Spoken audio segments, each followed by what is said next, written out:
హరే కృష్ణ. ఈరోజు 2వ అధ్యాయం 1వ శ్లోకం. సంజయోవాచ తం తదా కృపయావిష్టామశ్రుపూర్ణాకులేక్షణం విషీదంతమిదం వాక్య మువాచ మధుసూదనః.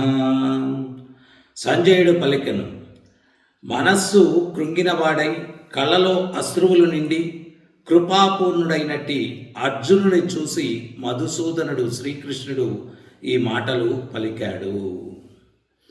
ఇక్కడ ఏంటి అంటే మనం గమనించాల్సినటువంటి విషయం, ప్రత్యేకించి ఈ యొక్క 2వ అధ్యాయం అన్నటువంటిది ఆత్మజ్ఞానాన్ని తెలియపరుస్తుందన్నమాట. అంటే మనిషి అజ్ఞానంలో ఎప్పుడు ఉంటాడు అంటే యథార్థాన్ని తెలుసుకోనప్పుడు.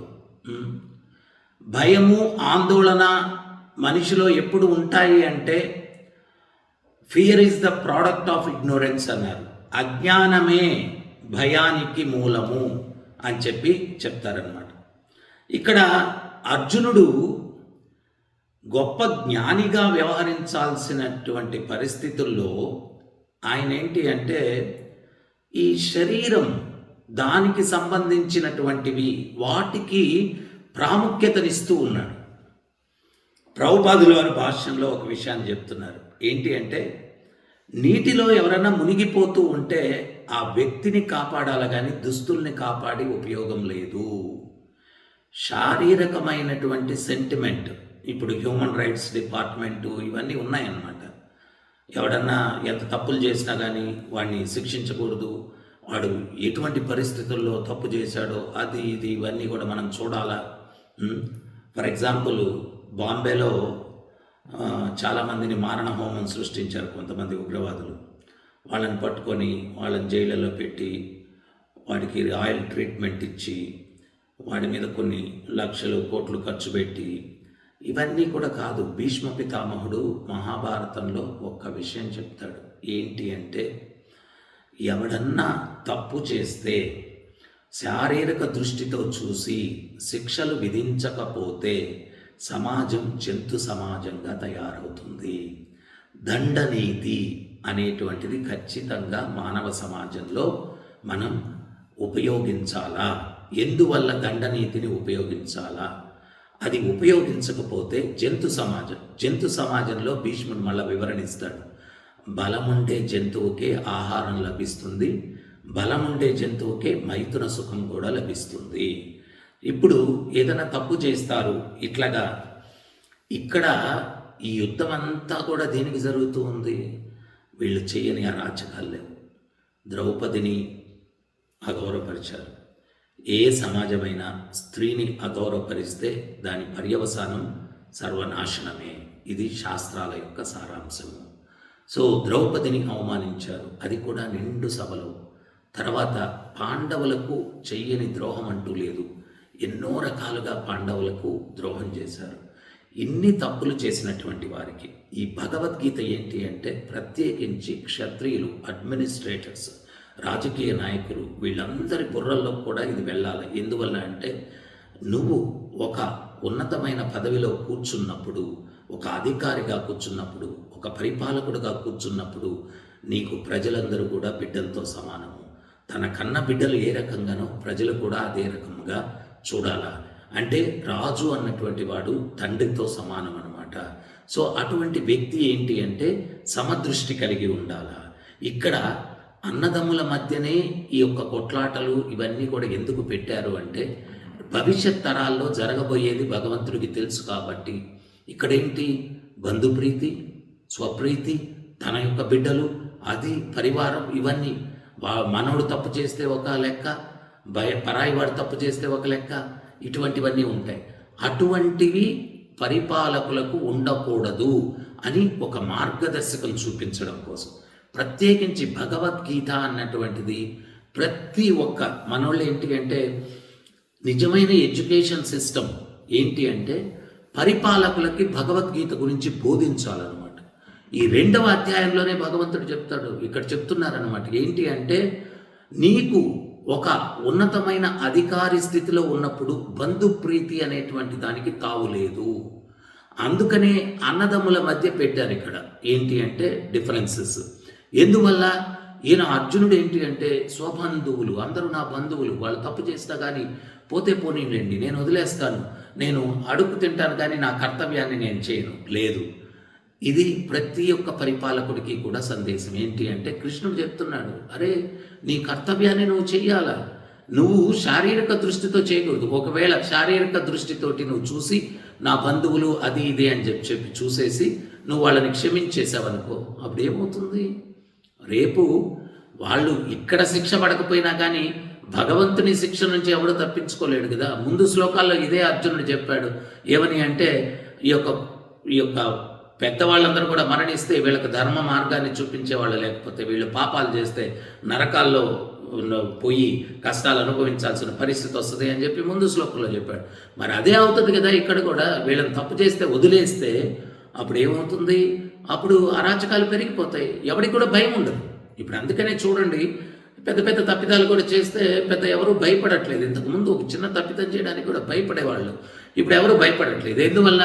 దండనీతి అన్నటువంటిది సమాజంలో లేని దానివల్ల. తప్పు చేస్తే శిక్షిస్తారు, పనిష్మెంట్ ఉంటుంది అనేటువంటిది సమాజంలో ఆ భయం అనేటువంటిది పోయిన దానివల్ల ప్రతి ఒక్కడు కూడా చేసేద్దాం, తప్పు చేసేస్తాం, ఏమవుద్దులే చూద్దాంలే అనేటువంటి నిర్లక్ష్య భావన. అటువంటి దానికి తావివ్వకుండా ఎవడన్నా తప్పు చేస్తే వాడు తమ్ముడైనా ఉండొచ్చు, తాతైనా ఉండొచ్చు, మామైనా ఉండొచ్చు, గురువైనా ఉండొచ్చు, ఎవరైనా ఉండొచ్చు, తప్పు చేస్తే ఖచ్చితంగా శిక్షించాలా అనేటువంటి దాన్ని ఇక్కడ ఏంటి అంటే అర్జునుని ద్వారా ప్రపంచానికి భగవంతుడు తెలియపరుస్తూ ఉన్నాడు. తర్వాత ఇంకొకటి మనం అర్థం చేసుకోవాల్సింది, ఈ శరీరం అనేది ఒక అద్దె ఇల్లు. ఆ అద్దె ఇంటిలో కూర్చొని ఉన్నాం, ఏదో ఒక రోజు ఖాళీ చేయాలా. ఆ ఖాళీ చేయకపోతే యజమాని గుండాలను పంపిస్తాడు. ఎవరా గుండాలంటే యమకింకర్లు వచ్చి లాక్కొని వెళ్ళిపోతారనమాట. కానీ ఆ అద్దె ఇంటిలో ఉంటూ మనం అప్పులు చేస్తాం చూడండి, ఇల్లు మారినా కానీ అప్పులోడు వెతుక్కుంటూ వస్తాడు. ఆ అప్పులేవాడు ఏంటి అంటే కర్మలు అనమాట, మనం చేసినవి. మనం ఈ శరీరం మారినా కానీ ఇంకో శరీరంలోకి వెళ్తే కర్మలు అయితే మనతోటి వస్తూ ఉంటాయి. అప్పులోడు ఇల్లు ఎత్తుక్కుంటాడు, సుబ్బారావు ఇంట్లో ఉండాలి, ఇప్పుడు ఎక్కడ ఉన్నాడు, ఎత్తుక్కుంటూ వచ్చి వాడి అప్పులు వసూలు చేసుకునేదానికి ప్రయత్నం చేస్తాడు. ఈ కర్మలు కూడా అంతేనమాట. సో ఆత్మజ్ఞానం ఏంటి అంటే మొట్టమొదట మనం అర్థం చేసుకోవాల్సింది ఏంటి అంటే ఈ శరీరం అన్నటువంటిది ఒక అశాశ్వతమైనటువంటిది, ఆత్మ శాశ్వతమైనది. ఈ శరీరం ద్వారా చేసేటువంటి పుణ్యమైన పాపమైనా కానీ ఆత్మతో వెళ్తాయి. దాన్ని అనుభవించాల్సినటువంటి వాడు ఆత్మస్వరూపుడు. ఇది మనం అర్థం చేసుకోవాలా. అర్థం చేసుకొని మనం ఇక్కడ ఏంటి అంటే అప్పటికప్పుడు వాడిని పనిష్ చేయకపోతే వాడి తర్వాత అయినా దాన్ని అనుభవించాల్సినటువంటి పరిస్థితి ఏర్పడుతుంది. అదొకటే కాదు, వాడు అనుభవించడం అది తర్వాత విషయం. ఇంకోటి ఏంటి అంటే వాడు తప్పు చేసినా కానీ కాలు రెగరేసుకొని తిరుగుతున్నాడు, ఏం శిక్ష పడట్లేదు అని చెప్పి అనుకుంటే అప్పుడేమవుతుంది? వేరే వాళ్ళకు కూడా అది లోకువైపోతుంది. వాడు కూడా అడ్వాంటేజ్ తీసుకుంటాడు. వాడు కూడా వాడికి శిక్ష పడలేదు, మనకు కూడా శిక్ష పడుకుతుందే అనేటువంటిది. ఆ రకంగా అప్పుడేమవుతుంది?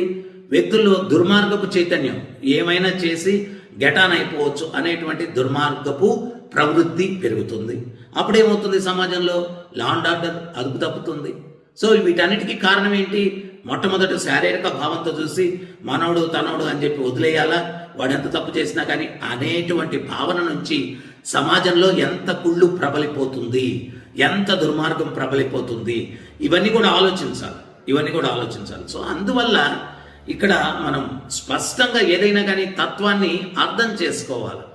ఇక్కడ అర్జునుడు ఏంటి అంటే హృదయ దౌర్బల్యంతో శారీరక దృష్టితోనే చూస్తున్నాడు, బంధుప్రీతిని చూస్తున్నాడు.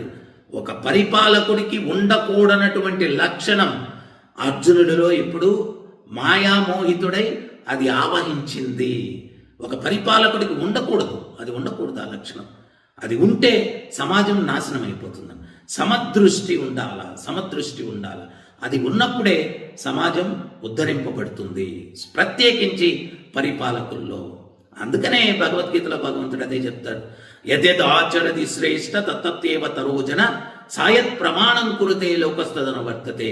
నాయకులుగా ఉన్నటువంటి వ్యక్తులు ఏం పని చేస్తారో సామాన్యులు దాన్ని అనుసరిస్తారు అన్నాడు. మన నాయకులు ఎవరు? ముఖ్యంగా పరిపాలకులు, తల్లిదండ్రులు, విద్యను బోధించేటువంటి గురువులు, వీళ్ళందరూ కూడా ఇప్పుడు వాళ్ళందరికీ కూడా ఈ యొక్క పాపము, పుణ్యము, ధర్మము వీటన్నిటి గురించి వాళ్ళకే అవగాహన లేదు దురదృష్టవశాత్తు. అందువల్ల ఏమవుతుంది, సొసైటీలో ఒక గొర్రె పోతూ ఉంటే మిగిలిన గొర్రెలన్నీ కూడా దాని వెనకాల పోయి గొయ్యిలో పడతాయి. ఆ రకంగా అయిపోయింది. సో మనకు ఒక మంచి మార్గదర్శకం ఇచ్చేటువంటి పెద్దలు లేరు, సొసైటీలో పెద్దలు లేరు. సో అందుకని మనం ఏంటి అంటే ఏదైనా కానీ శారీరక దృష్టితో కాదు. ఈరోజు చాలామంది కూడా ఈ యొక్క సమాజంలో తప్పు చేయాలా అనేటువంటిది అది మంచినీటిని తాగినంత సులభం అయిపోయింది. కారణం ఏంటి అంటే దండనీతి అనేది సమాజంలో లేదు.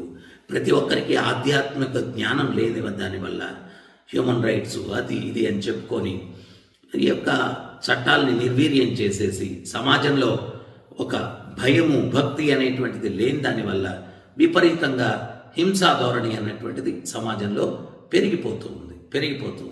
సో అందుకని మనం ఏంటి అంటే ఈ భగవద్గీత ప్రత్యేకించి నాయకులు వాళ్ళ కోసం ఉద్దేశింపబడింది. ఎందువల్లంటే వాళ్ళు దీన్ని అనుసరిస్తే, దీని పరమార్థం అర్థం చేసుకొని వాళ్ళు దీన్ని అనుసరిస్తే ఆటోమేటిక్గా ప్రపంచం అంతా కూడా సక్రమంగా నడిచేదానికి అవకాశం ఉంటుంది.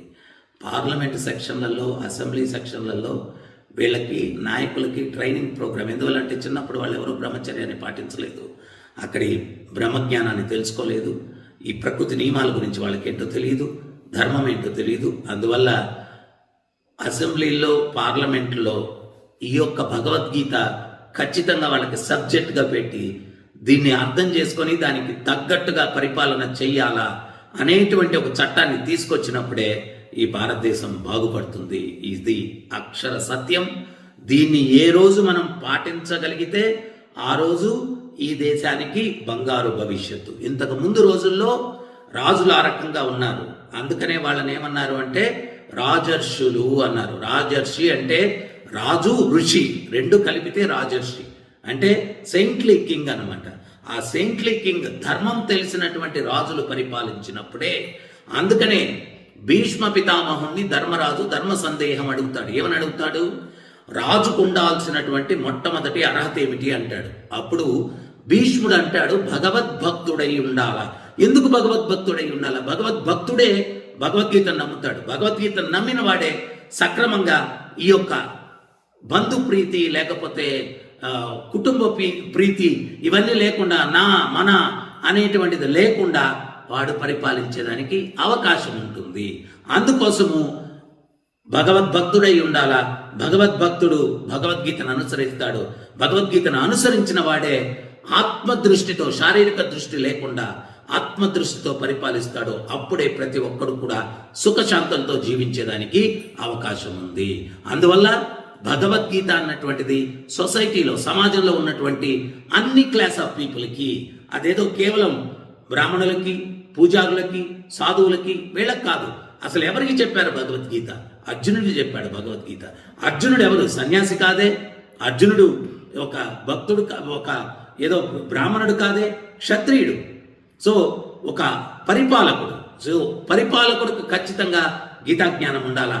అప్పుడే సమదృష్టితో పరిపాలించేదానికి అవకాశం ఉంటుంది. సో ఈ జ్ఞానాన్ని ప్రతి ఒక్కరు కూడా వాళ్ళ జీవితంలోకి తీసుకున్నప్పుడు బాధ్యత కలిగినటువంటి, ఇప్పుడేంటి అంటే బాధ్యతను విస్మరించడానికి, తప్పించుకునేదానికి అర్జునుడు ప్రయత్నిస్తున్నాడు. భగవంతుడు ఏం చేస్తున్నాడు అంటే బాధ్యత వచ్చేటట్టుగా జ్ఞానాన్ని ఇచ్చి బాధ్యతాయుతమైనటువంటి ఒక నాయకుడిగా అర్జునుడిని తీర్చిదిద్ది తన కర్తవ్యాన్ని తప్పించుకునేదానికి ప్రయత్నిస్తే కర్తవ్యాన్ని నిర్వర్తించడానికి స్ఫూర్తిని కల్పించినటువంటి జ్ఞానమే భగవద్గీత.